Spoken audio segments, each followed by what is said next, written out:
Is Hansi Flick really the hero who saved FC Barcelona? Or are the warning signs impossible to ignore now?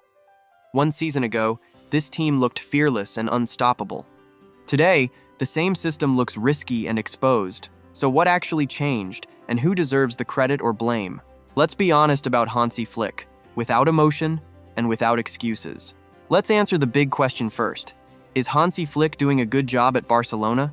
The honest answer is yes, but also no, and both can be true at the same time. When Flick arrived in 2024, Barcelona were not in a good place. The football was flat, confidence was low, the club had just gone trophyless, and many players looked lost. Fans were worried about the future, especially because Real Madrid were flying high after winning major trophies and adding star players. Many believed Barcelona were finished. That's the context people forget. Flick didn't just walk into a strong, stable project, he walked into chaos. And the first thing he changed wasn't tactics, it was belief. Almost instantly, the mood shifted. Players looked sharper. The pressing was aggressive. The team played with energy and confidence again. Barcelona went from looking scared to looking fearless. Opponents felt overwhelmed. Goals came quickly and often. At their best, this team looked like one of the most exciting sides in Europe.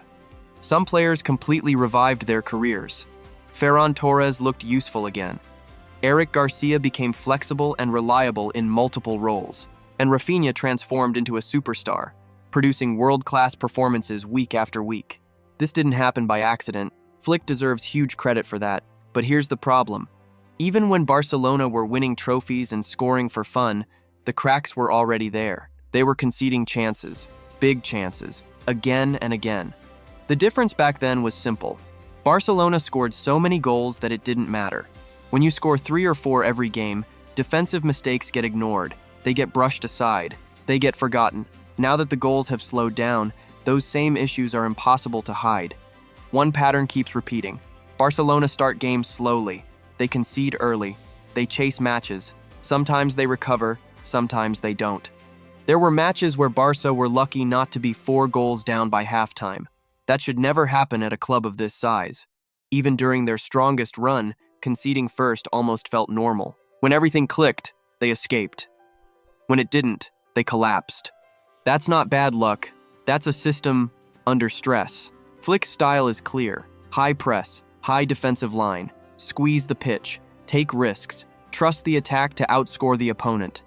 And to be fair, Flick has never hidden that idea. The message is simple. We will be more aggressive than you. We will play higher. We will attack more.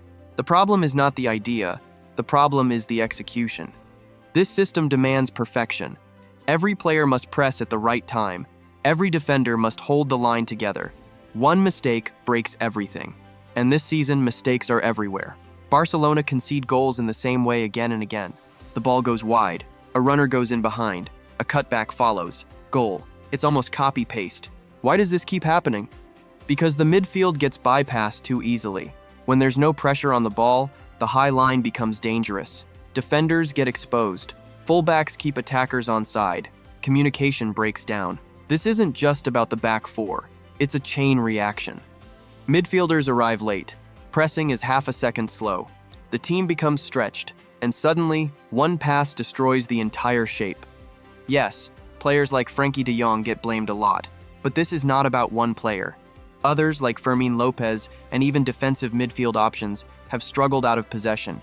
The only player who has been consistently saving Barcelona is Joan Garcia. When your goalkeeper is man of the match after conceding goals, that tells you everything. Now, some fans immediately shout, "The high line is the problem." That's too simple. A high line alone is not the issue. Many top teams play with high lines and succeed. The real issue is poor defending inside that system. Basic mistakes, poor marking, slow reactions, players losing their man in the box. These are not tactical debates. These are fundamentals. Number 1.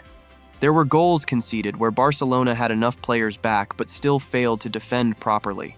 That's not about tactics. That's about focus and discipline. So blaming everything on the system is lazy analysis. That said, Flick is not free from criticism. The biggest concern is adaptation. Last season, the high line surprised teams. This season, everyone is ready for it. Opponents have studied it. They know exactly how to hurt Barcelona. Wide runners, Midfield runs from deep, quick transitions, minimal pressure on the ball. And yet, Flick keeps pushing the same blueprint without fixing the defensive base first. That's risky. Football evolves quickly. What worked once will not work forever unless it changes. And right now, Barcelona look predictable. Another issue is fatigue. Flick's system is intense. High pressing all season is exhausting, physically and mentally. Flick himself has admitted players are tired, but squad rotation hasn't reflected that. Some players are playing too many minutes despite struggling. Others who look sharp barely get chances. That creates confusion and frustration. When players are tired, pressing drops. When pressing drops, the high line becomes a problem. Everything connects. This is why top teams balance intensity with control. Barcelona dominate possession in most matches. Their defenders should not look this exhausted. The balance is off. Now let's talk about individuals. Yes, players like Pedri make a huge difference. He controls tempo, he presses intelligently, he brings calm, but even when he played, defensive problems still existed. Others point to missing defenders like Íñigo Martínez. He was strong, experienced, and important, but he was not a miracle solution. Barcelona conceded plenty even when he played. The system still exposed him at times.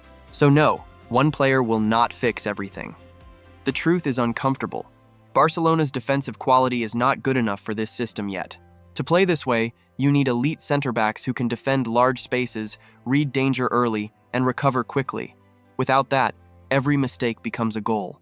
Even if Barcelona dropped deeper tomorrow, problems would still exist. Some defenders are not suited to sitting deep either. There is no magic switch. The answer is balance. 2. Flick does not need to abandon his philosophy. He needs to adjust it, pick moments, control games better, protect the defense when needed. This system already won trophies. That matters. Flick rebuilt Barcelona from a very dark place. Fans should not forget that. But expectations change with success. The same blueprint that shocked Europe now needs updates. Without better defensive structure, smarter rotation, and tactical flexibility, Barcelona will keep hitting the same wall. They can still win La Liga. They can still dominate domestically. But in the Champions League, this version will get punished. So let's be real about Hansi Flick. He is not the problem. He is also not beyond criticism. He deserves backing, patience, and smarter recruitment, especially in defense. But he also needs to evolve, just like his team. Because football never stands still. Hansi Flick brought belief back to Barcelona, and that should never be ignored. But belief alone is not enough at the highest level. Adjustments must come, or the same mistakes will keep repeating.